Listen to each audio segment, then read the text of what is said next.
Welcome to the Cumbria Chamber of Commerce podcast, your weekly update of business news and issues from around Cumbria.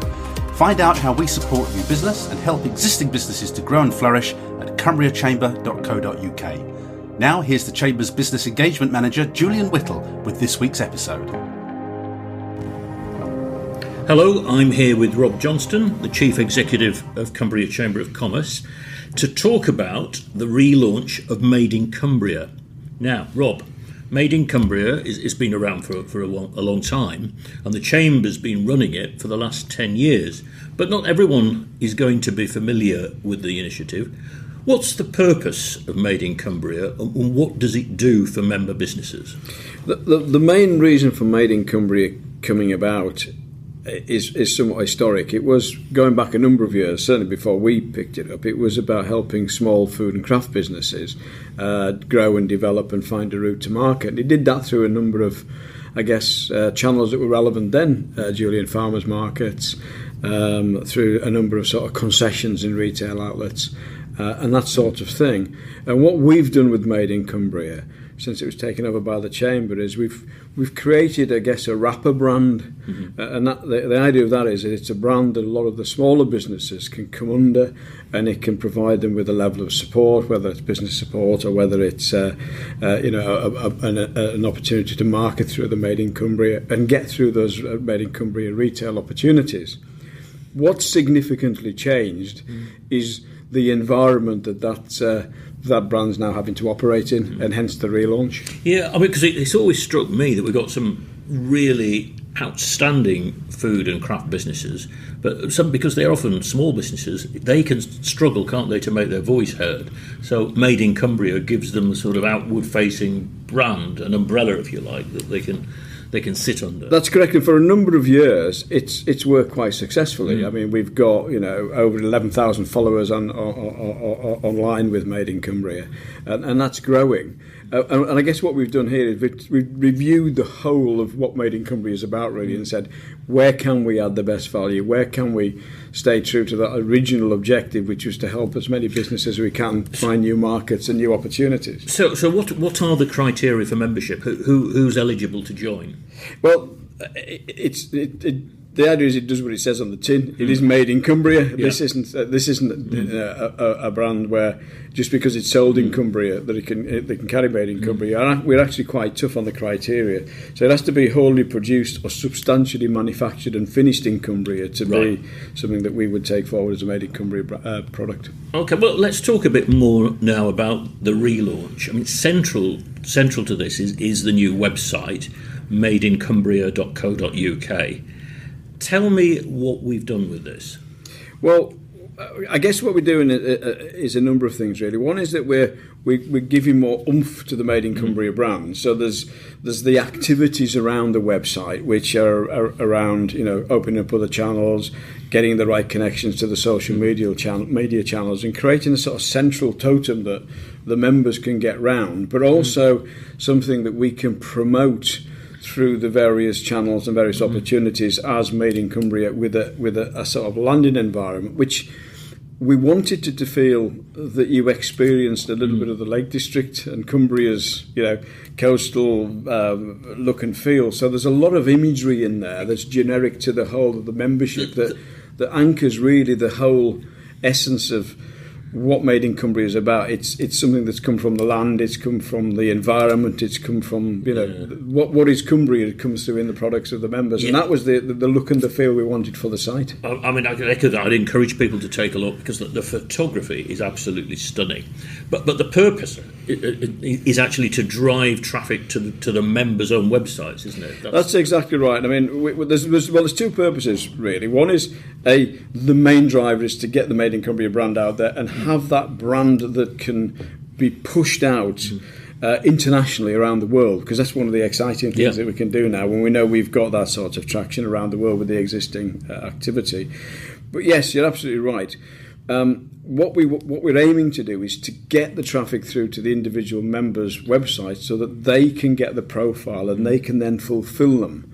And that we think is really important. And we're doing that through a number of techniques, as we mentioned earlier, some social media techniques. Yeah.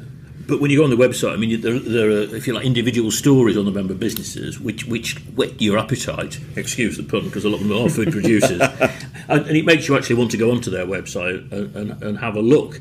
Now, you mentioned just there social media. We're planning a big push on social media to promote the new site.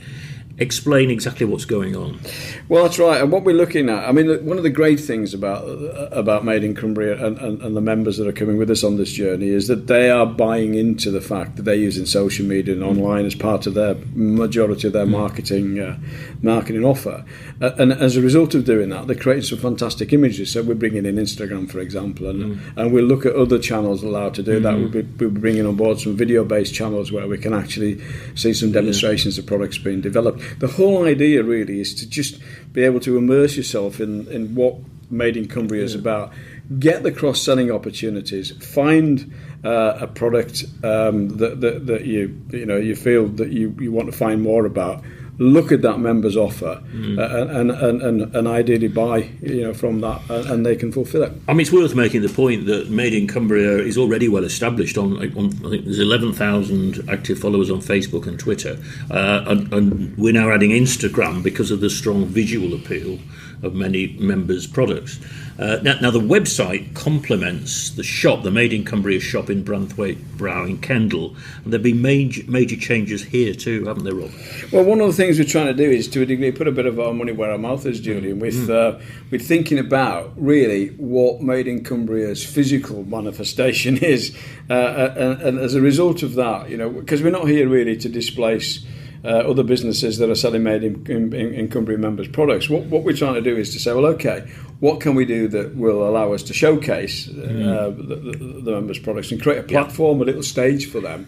So, yes, the shop, we've got rid of the TIC. That was a bit of a distractor for us. The Tourist Information Centre. And we're focusing on activity around members. Yeah. So the idea going through this summer and I guess continue going forward is to offer members the opportunity to work with us, to use that as a space where they can come and talk to prospective customers. And again, we're aiming to do sort of videos out there. Live streaming on Facebook, because I think we've all the first week to promote the relaunch, we've been hosting product demos and tastings in the shop.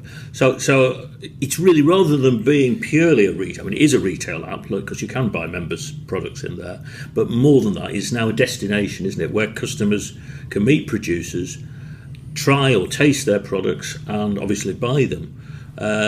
So it's a step change, really. And there's a cross-selling opportunity, Julian. I mean, and this is the interesting thing, is that what we're finding when we talk to people who are buying the products of the Made in Cumbria members is that they like that individual product, but they're also really keen to understand about what else is available, and a lot of what we're trying to do with our hampers is really to mix up some of the produce so that you've got some craft product in there as you've got some food product. And we think that's really a very important role of the shop, is to be able to see some of the tactile craft product in there. Well, you just mentioned the hampers, because that was actually going to be my next question, Rob, because that's another route to market for member businesses, the Made in Cumbria hampers. Tell me a bit more about these. Right. First of all, it's probably worth at this point mentioning that we're not selling hampers because we want to make money out of selling hampers. The hamper angle is actually a strategy in its own right.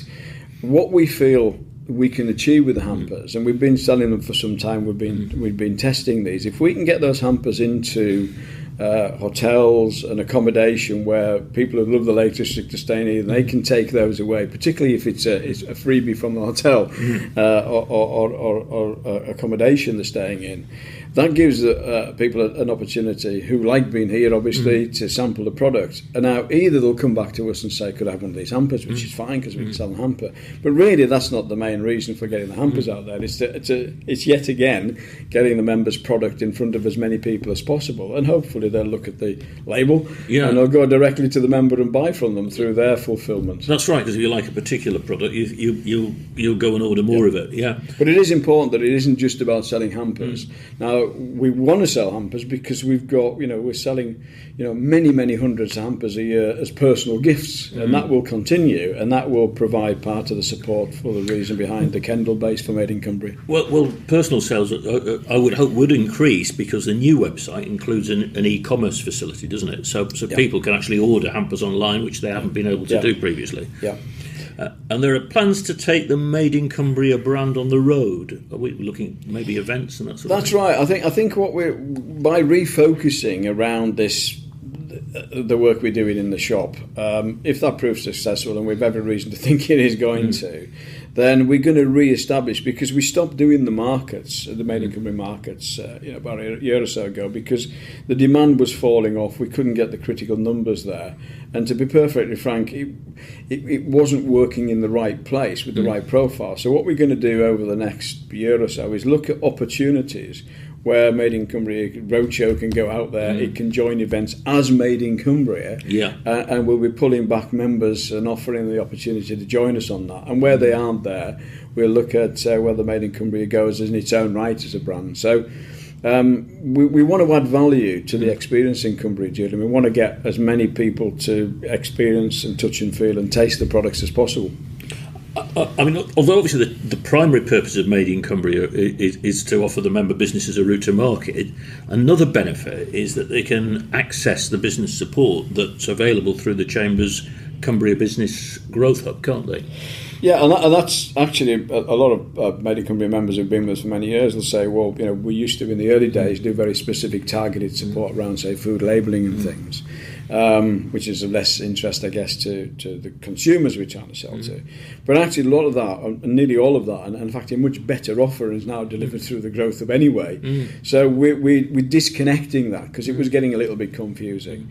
There's certainly I would argue, a much greater offer than we've ever had before from the Made in Cumbria members through the Growth Hub. And in most cases, it's free and it's very targeted at working to support them. And that isn't just about things like food labelling, it's about online marketing, how they can set up their own campaigns, how they can better those campaigns and get more impact from them, and of course hopefully tie into the activity that Made in Cumbria is doing so that we get much more activity out there. I mean, another recent example that springs to mind is the Supply Chain Opportunity Club, who ran an event with booths. So that that's getting Cumbrian producers to get their products into and we'll continue to do that, Julian. I think that's that goes without saying. That's what we will do. But that Supply Chain Opportunities Club is moving forward at a pace.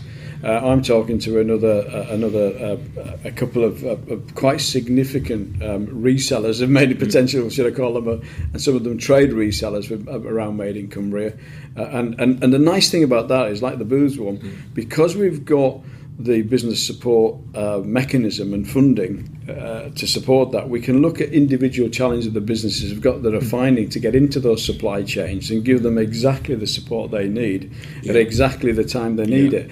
And I think that's one of the things that's really exciting about bringing the whole thing together and then pushing the Made in Cumbria back out, because it gives us a good reason to sit down with the likes of Booths and some of the other supermarkets, some of the other wholesalers, and say, look, can we talk about a route to market for our members? And it's worth making the point, isn't it, that Made in Cumbria isn't actually a commercial initiative for the Chamber. We're not looking to make money out of it, are we? Well, it's an interesting one, this, actually, because that's exactly right. I mean, one of the things we don't want to do is displace any members. So, we could open more Made in Cumbria shops, but actually, if you go into the Lake District, there's a number of very good retail outlets across the lake, so we're selling those. So why would we want to do that? We don't want to take somebody's commercial opportunity. But there is an important point, is that we are not a business or a group of businesses who are trying to push ourselves forward. We are, owned by the business community, and we do this for the benefit of all the members. So, and we're not seeking to make any money out of it. As long as we can cover the costs of this, then we will do it. And indeed, actually, because the Chamber is not without resource, the Chamber is investing a very significant amount of money in this initiative that it's not really looking for a return on. The return on that investment is that our members stay with us, and they get more business out of it. So, the Chamber actually is not looking to make a profit. It's actually significant, many thousands into this project to make it a reality and bring it back alive again. So it's quite a commitment. So if a food and drink or craft business is interested in joining Made in Cumbria, and frankly, I can't see why they wouldn't be, how do they go about it? How do they get in touch? Well, first of all, at the moment, this is all free. Yeah. It may not be forever, but at the moment it is, because the Chamber's decided that the Chamber Board of Directors and ourselves, the executive, decide we really want to make this work. The best thing to do is to contact either the shop at Kendal, Debbie, that runs the shop there, or ideally through Michelle, the marketing manager for Made in Cumbria, who's based in the Carlisle office. And she'd be delighted to help any business that fits the criteria and has a quality product to get involved in the scheme. And I'd encourage anybody to come along and join it. We think it's great. We think the more of us that come together and do this, the better. The more cross-selling opportunities we're going to get, and the more we can get Cumbria out there into the world, and we can enjoy the benefits. Yeah, so if any business wants to get in touch with Michelle, her email address is michelle@cumbriachamber.co.uk, or you can give, it's Michelle Wiggins, if you give her a call, it's 0845 226 0040. That's great, thanks Rob. Thanks, Ian. Thank you for listening to the Cumbria Chamber of Commerce podcast. You can find out more about how we're supporting Cumbrian businesses at cumbriachamber.co.uk and cumbriagrowthhub.co.uk. In the meantime, thank you very much for listening, and we'll have another episode for you next week.